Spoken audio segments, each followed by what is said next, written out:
Welcome back to the channel, ladies and gentlemen. I hope you're all well. It's been a little while since I said that opening line and have spoken to you. In terms of my absence, Game Week 14, I really just wasn't feeling too well, hence why there was no YouTube content. I barely posted on X, and there was no deadline space either. And then Game Week 15, naturally, the turnaround was very quick for that, and I just wasn't feeling right enough to come and record.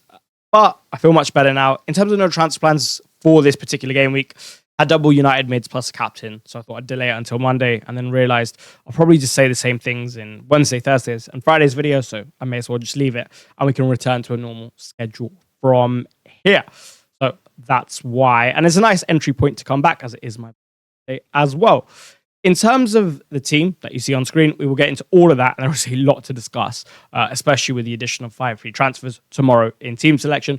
For now, in everything you need, I take a look at Arsenal assets, Liverpool assets, Fulham assets, City assets, United assets, captaincy, and a variety of other important players and buys and sells that I think certainly important in the current climate. It's really good to be back. I look forward to the video, and I hope you enjoy it as well. The most appropriate place to start the content for this game week is in the red parts of Merseyside. As such, I will be discussing Liverpool. Gakpo's injured for a couple of weeks, and their squad certainly does not have a like-for-like replacement in terms of that profile, and as such, that pushes Arne Slot towards some form of assistant change, even if it's a minor one. But not only that, when you also account for what's happening on the other side in Mohamed Salah and the different reasons that he's going to be left at the side, I very much doubt he'll be in the squad for the Brighton game. Then obviously he goes to AFCON, and who knows what happens after that. It's going to be a while until we see a Salah in the side, but probably Gakpo for a little while as well. And as such, you saw Arne Slot adapt with a new system against Inter Milan. Obviously, I changed it for the Leeds game and the West Ham game and the Sunderland game, but this was a different one for that as well. So we'll discuss that a little bit, the implications that will have on FPL and their assets, and then their assets individually as well. So what you saw last night was the usage of 4 traditional midfielders in McAllister, Jones, Szoboszlai, and Gravenberch, all on the pitch at the same time, and both strikers in Ekitike and Isak. Something we haven't seen, or something we haven't seen anything close to in recent times. And I think certainly defensively, where they've had a lot of issues this season, I still think that's the bulk of their issues as opposed to offensively. It's going to improve you because you're going to get better dueling capacity in deeper areas in Curtis Jones when McAllister's higher like he was in the second half. Just a better jeweler and a stronger player, better levels of physicality in a league and in competitions which really require it at the moment. You're going to get his contributions in build-up, so you're unlikely to get turned over in those areas in the same volume that you were beforehand. You have an extra man there, more central compactness. It's not going to lead to as many turnovers, and then you're not going to find Liverpool as open.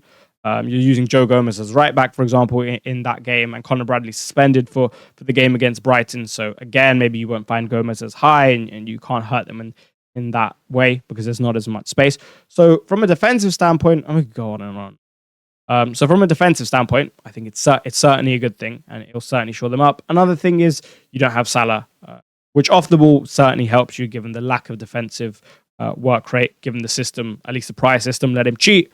And he's not giving you too much from set either, as Carragher pointed out last night, right? However, that impacts you on the ball. And I think if you took yesterday's system against Inter Milan and then you tweaked it slightly to have Salah instead of Isak, that would have been beneficiary for Liverpool, because I still don't think he's the issue. Nonetheless, he's not going to be there. And I do think, as such, with this new system and Gakpo being injured, they will be better off the ball. That's helpful, and that's good for them. Well, at least for their defensive assets and depth. In terms of them scoring goals, I think if you're going to play this type of system and not have both Wirtz and Isak firing, because I know I spoke about McAllister playing slightly higher up, someone who's certainly more defensively sound than Wirtz, but I think in the Premier League against Brighton, especially the type of game and what Brighton will pose, as well as being at home, and Wirtz's decent impact off the bench against Inter, I think he'll start instead of McAllister as the highest of the midfielders, and this will be a decent opportunity for him to at least establish himself at Liverpool and get things going again in a slightly better direction, right? But in the system, if he's going to be a little bit off, which is a potential case against the Brighton side, and he struggled a little bit with the league's athleticism and physicality, and Isak's not 100% there either, with this system and not really having any penetration from wide areas and not really having a wide threat, then you could start to struggle again. Overall, though, I think they'll be okay, and they've got enough talent, especially with Jones, Szoboszlai, and Ekitike, if they need to carry him a little bit, and maybe Konate and Van Dijk from set pieces to get them over a line or at least scoring a goal or two and making some chances. So I think they'll be decent, but the chance of them being very good, even with this attacking quality, given the form of Isak converts, I don't think it's sky high at the moment, at least until they improve. But that being said, Brighton at home, Spurs away, and you've got Wolves, and you've got Burnley in a little while, a fair few game weeks, maybe 5-ish, and you've got Leeds. I think the fixtures are actually really good from an attacking perspective, and even defensively, I think they're pretty sound. It may surprise you, even with that being said, that I think Virgil van Dijk is the best defender in the game now, but I do. The goal, similar to Bruno Fernandes's open play goal, that was just coming and coming every game week. I think Virgil van Dijk's goal from a set piece is coming. I mean, contributed to the disallowed Konate goal last night. Scored against Manchester City, but it was disallowed. Had a couple of very good chances against Leeds, especially the one at the front post in the second half. Second half? Yeah. No, first half. My apologies. And that goal is coming from set pieces. And he's always like the biggest threat in the box for them. That goal is coming from set pieces. Very good in the DEFCON department. And like I said, I like the fixtures. So for only 6 million, when you look at someone like Yuri and Timbo's a whole 0.5 more expensive, this 17-pointer in the next 6 weeks is on the card. And if you get that in the next 5, even if you got, I don't know, say 13 points, then you're averaging 5 points a game for a defender, which is really, really, really solid. And I think he can get more fairly easily. I think he can get more as well. So for me, there's no one better. I look at the fixture sets and the defenders aren't super appealing. There's no one who really has a combination of DEFCON and goal threat and the fixtures and the clean sheet probabilities, right? In the same vein that when they're all put together, that Van Dijk does, in my opinion. I can understand people's concerns with Liverpool's prior form, but with this system, I expect him to be defensively more sound, and he's just got so much going for him. So for me, best defender in the game, and I would really be targeting him if you don't have him, and especially with 5 frees, it's not going to be too difficult to get him in. The goalkeeping department is even more scarce than the defensive department. Whilst that department's still like pretty good, right? There's just a lot of decent options. I don't think there are too many standouts, but the goalkeeping department is scarce. Sanchez has probably been the best goalkeeper in the league this season. I don't think he's been given the credit due to the fact that he made some significant errors in past seasons, but this season he's been very solid and had some brilliant moments. But I don't 100% trust us. And for anyone who knows about December Chelsea, it doesn't go too well. I felt very fortunate to get the clean sheet against Bournemouth away. So I don't mind that. I don't mind Le Mans as well. I can see United picking up a couple clean sheets. But again, defensively, not 100% sound. And I don't understand if you don't want to go there.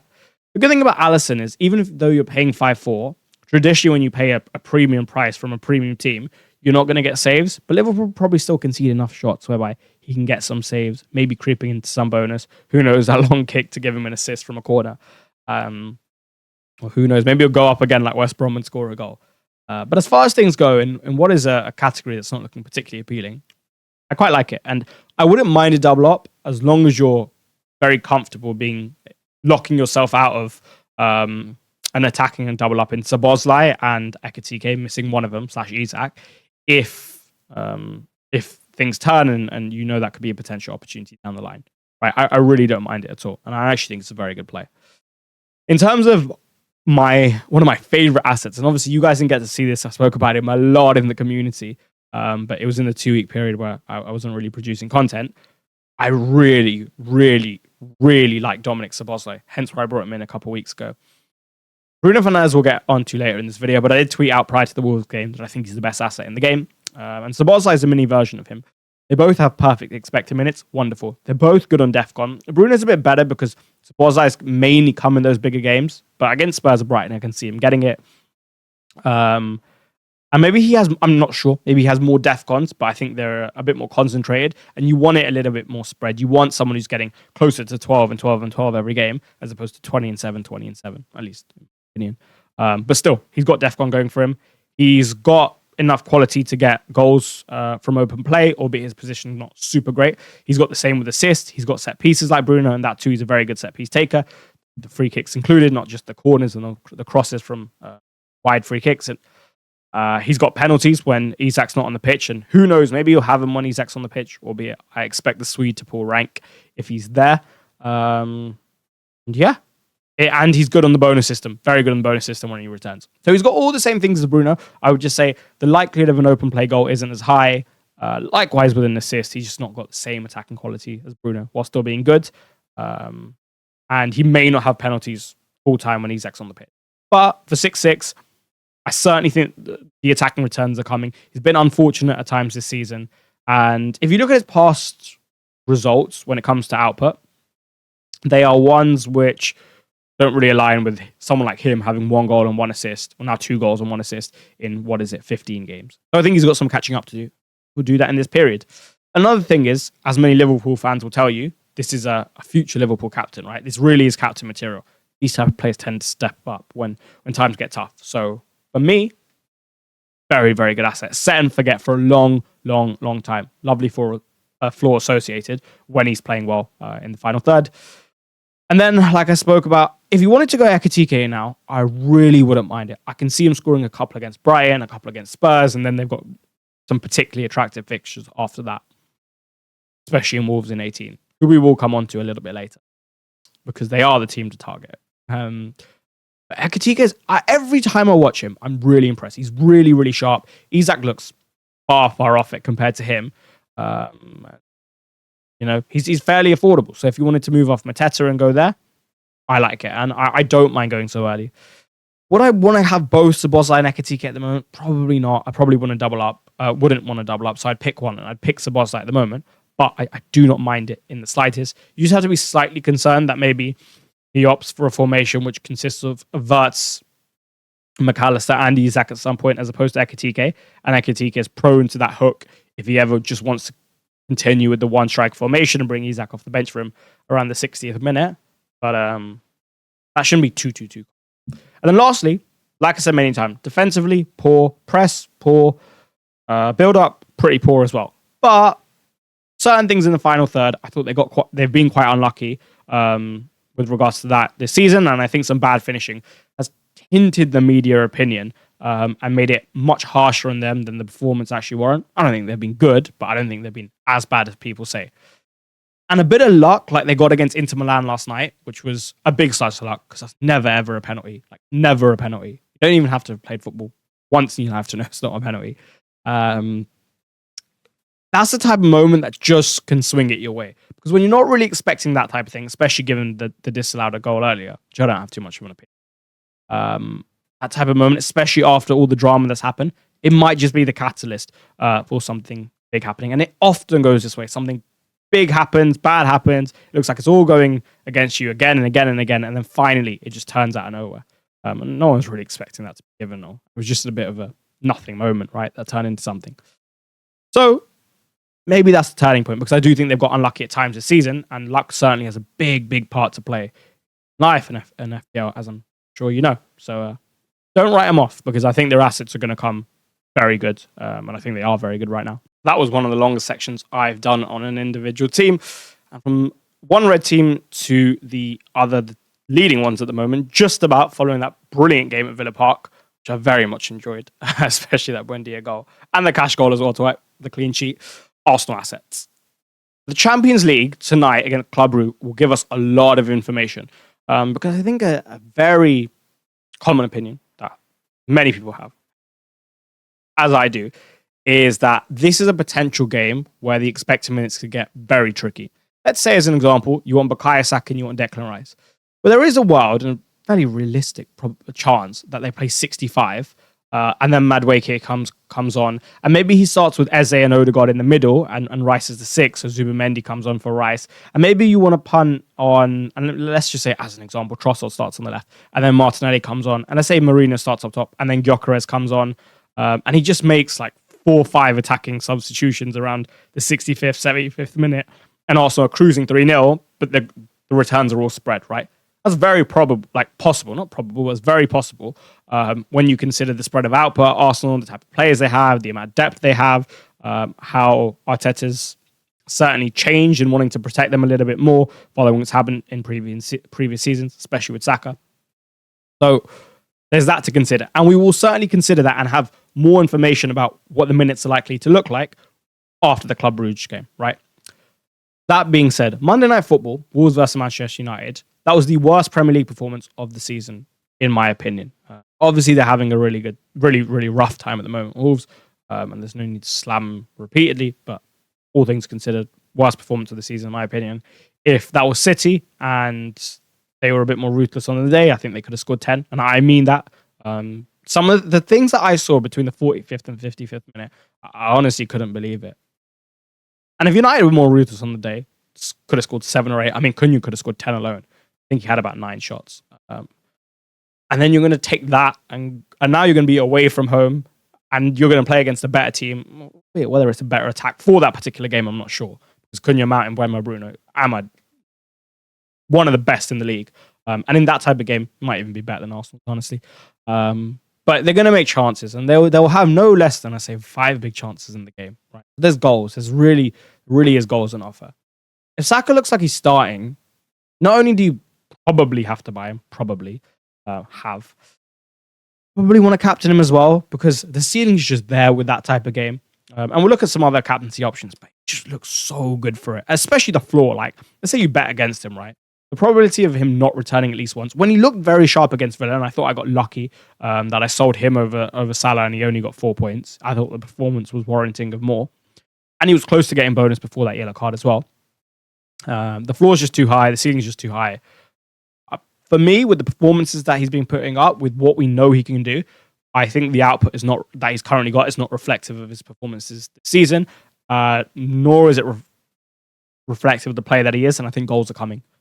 Similar to Bruno Fernandes, how that big call was coming. I think it's coming with Bukayo Saka, and just like Bruno, he got it against Wolves. Maybe this is Saka's time as well.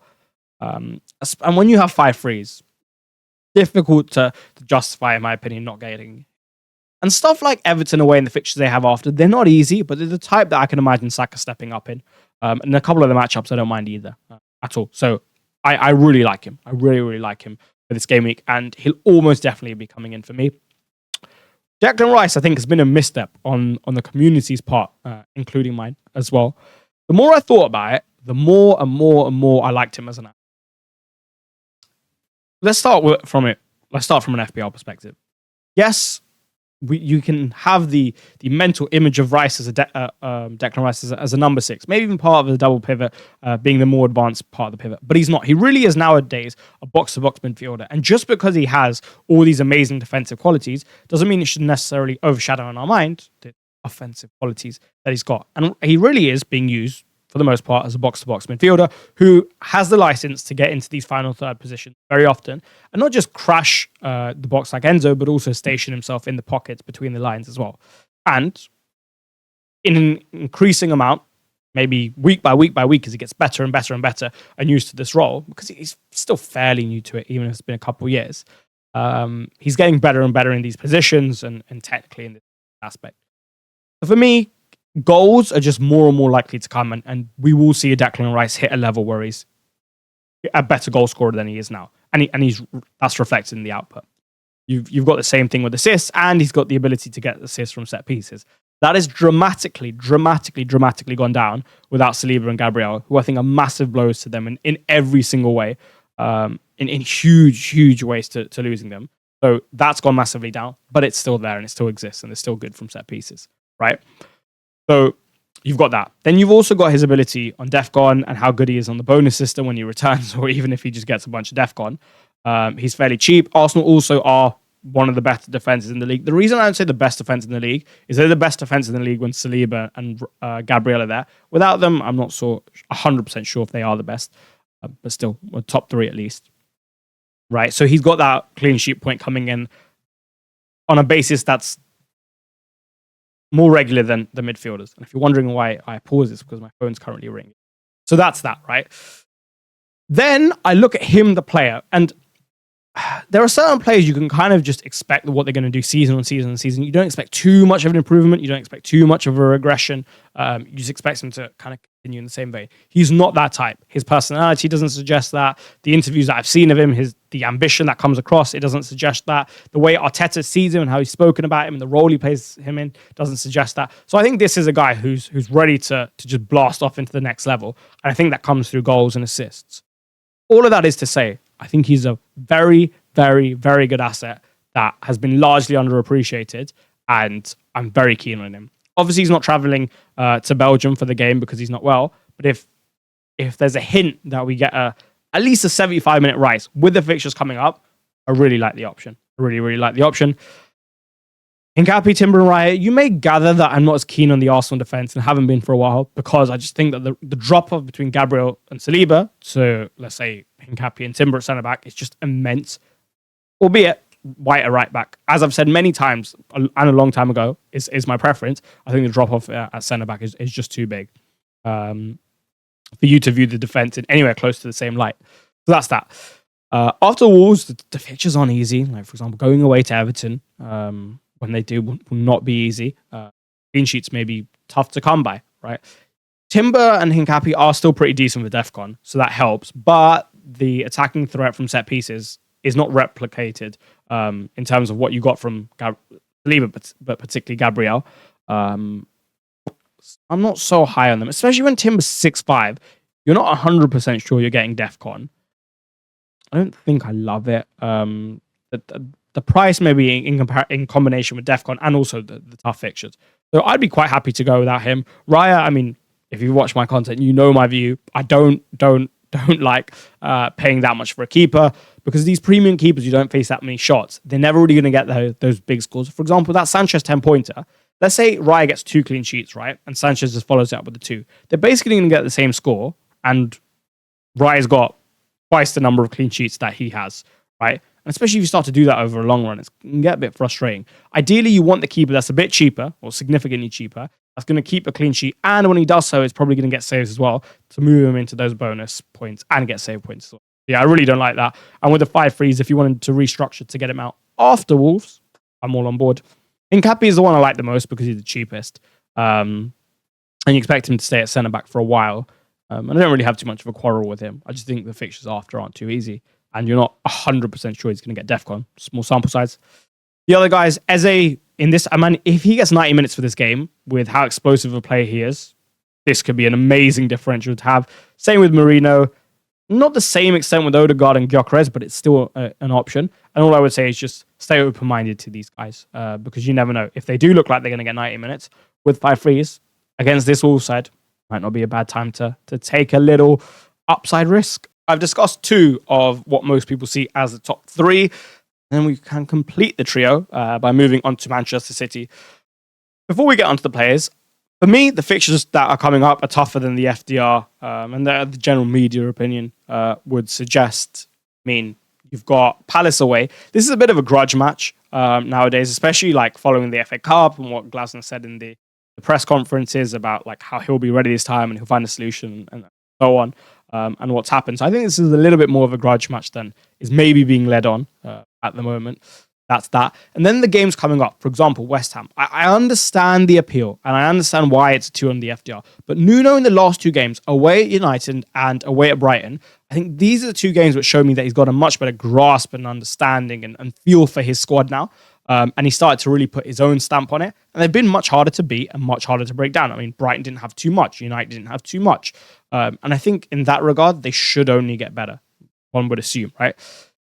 So that fixture is not too easy. Then you've got Nottingham Forest block as well, which at the City ground at 12:30 again, can't see that being too easy.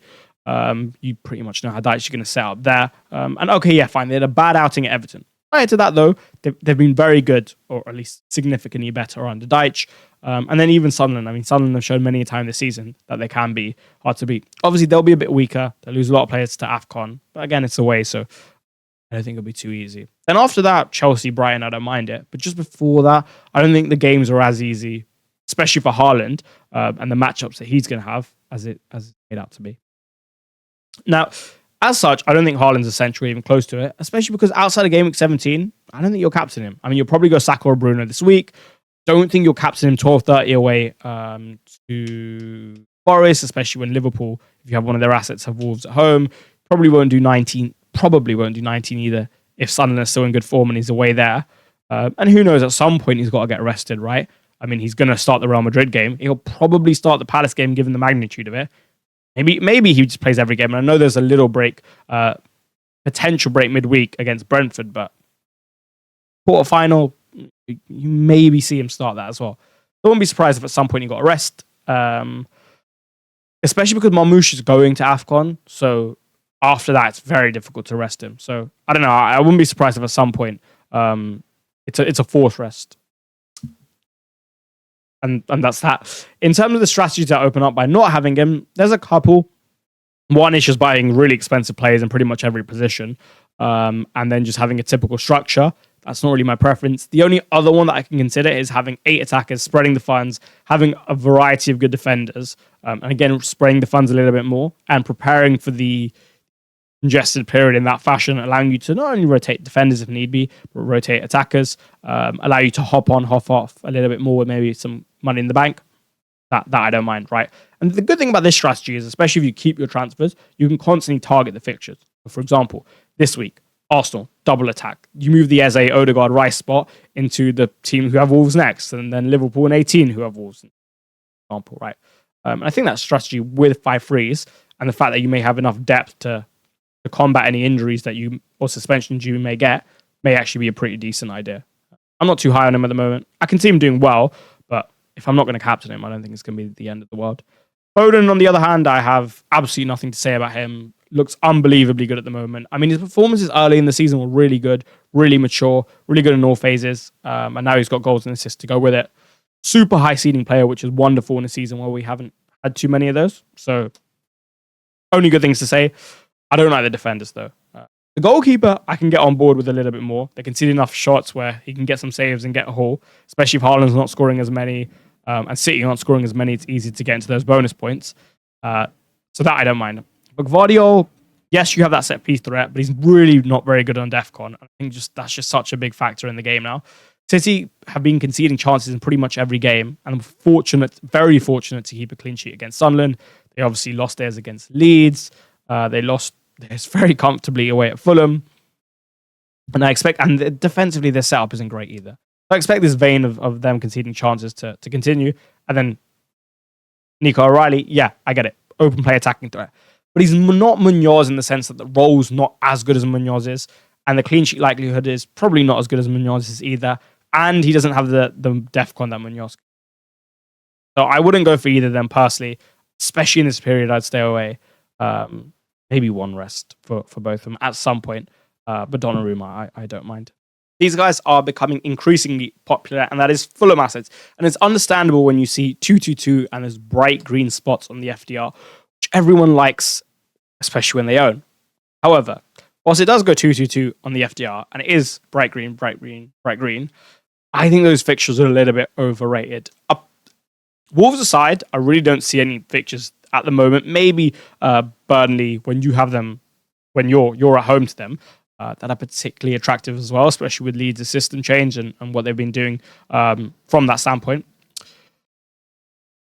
Burnley, when you go to them, are not that easy, and they've shown that through their underlying data and their the results this season. So whilst Fulham are still favourites, I really don't fancy them for this game as such, and I wouldn't be surprised if Burnley got a result.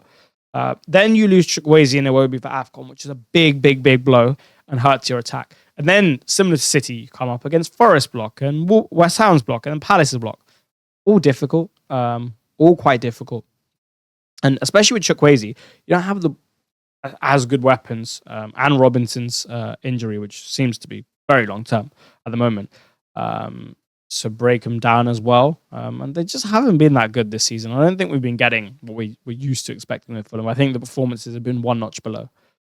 So I get it, for example, when people want to go Harry Wilson, he's in good form, but he doesn't have the highest ceiling, and I don't think the fixtures are particularly attractive. So for it to really pay off, where the opportunity cost is so high and there's so many other decent options in that midfield department who also have higher ceilings, you really need one exceptional game where he's going to hoard to pay to at least cover the rest, or some consistency.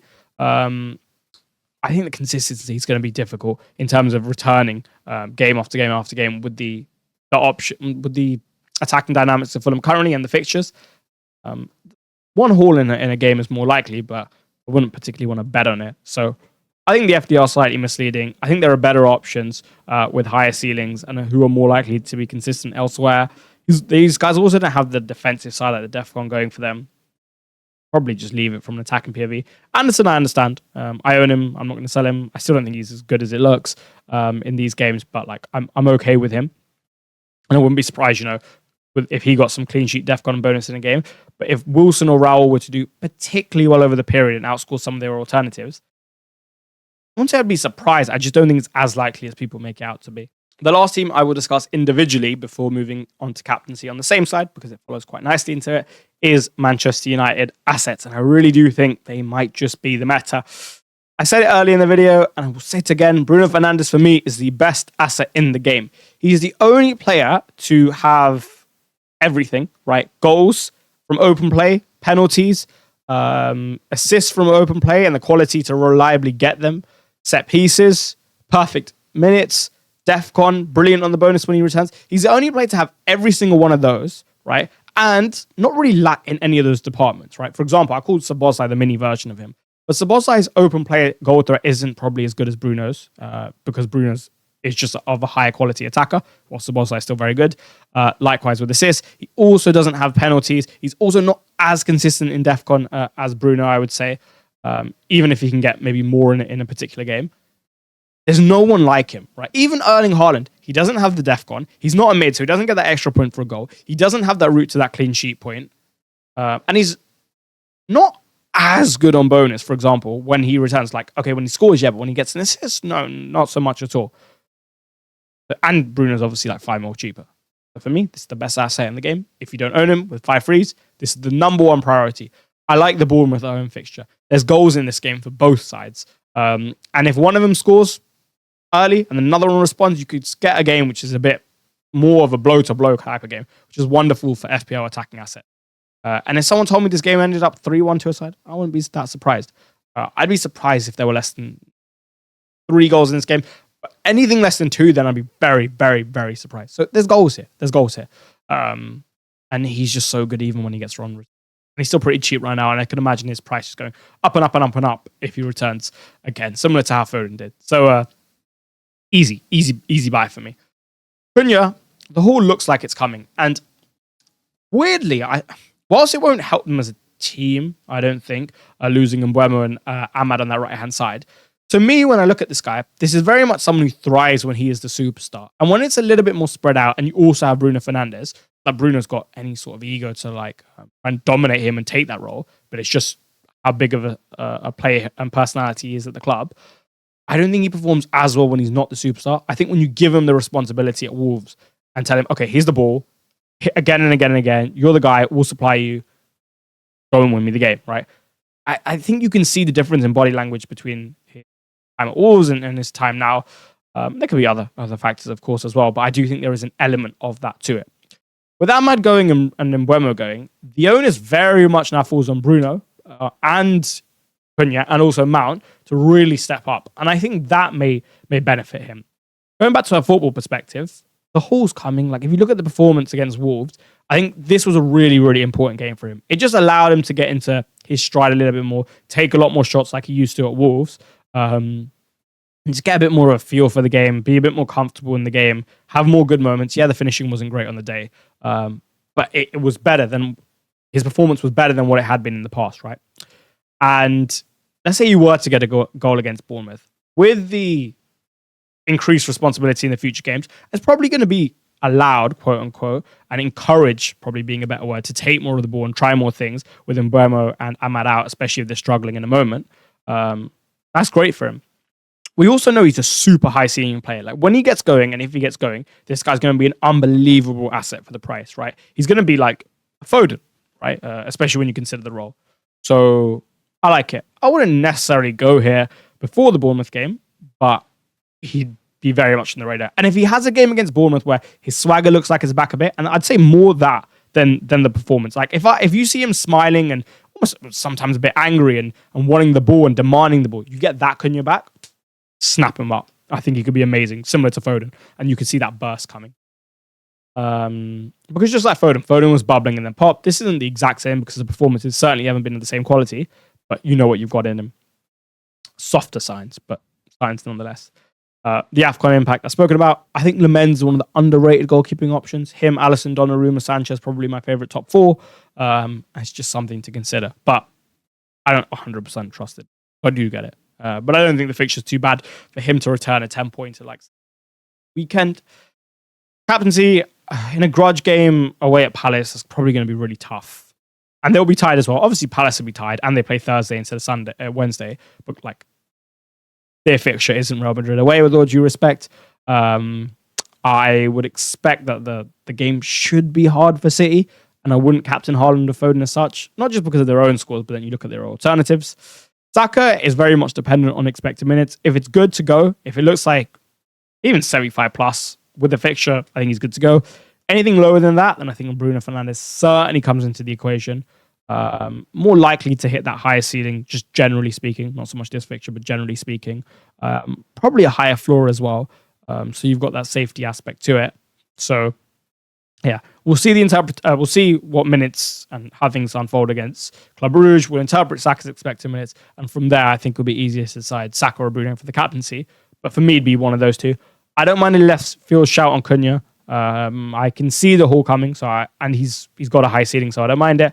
Outside of that, probably wouldn't go anywhere else. The last section will be done over 2 slides, but all discussing the same thing. Essentially, just important players that you may own, you may want to sell, players you maybe want to buy, and so on, right? Just important players. Everton defenders are high on people's wish list, at least in that department at the moment. Very understandable. Because they've kept 3 clean sheets out of the last 4, and not easy ones. They've kept one against Forest, they kept one against Bournemouth, and they kept one against United. All games where you could say like you expected the other team to score.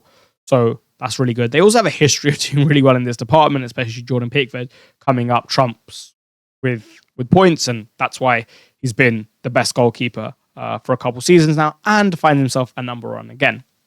However, the 4 fixtures that are coming up, I don't like him that much. I really don't. And I can see this little period being a time where, honestly, if they kept 0 out of 4, I wouldn't be surprised. Maybe they keep 1, but you don't want to buy someone for them to only keep 1 clean sheet in 4. I don't trust them too much, generally speaking. Like, still want a good defense. I just don't trust them too much, like I would an Arsenal when they're in form. And I don't think they're going to keep too many clean sheets in this next 4. I wouldn't buy them, personally speaking. And also, you're going to miss Njai's work out of possession. There will be no real replacement for that. That's not going to help. So I wouldn't, but I get it. Celso, I'm comfortable with it. He does, however, have Burnley at home in... By the way, I don't think he'll be injured. Iraola said it's probably just cramp. He does have Burnley at home in 17 and Brentford away in 18, both of which, if someone told me he got 17 pointers back-to-back, okay, that would be a bit of a surprise. But if you got one in isolation, surprised. So I don't mind keeping him, honestly. But if you did want to sell him, you don't view those fixtures as particularly favourable for him. Either side of the fixtures are fairly challenging. And yeah, I don't mind going elsewhere. I would say it's structure dependent.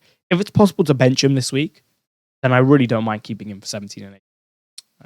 You'll see my views on him in my own team tomorrow when I've got something interesting lined up. Sell Munoz, nope. I have him now as the second best defender of the game because if I had to pick between him and Van Dijk, I'm picking Van Dijk for this next stretch. But yeah, second best defender in the game for me. I mean, the fixtures after Manchester City are decent.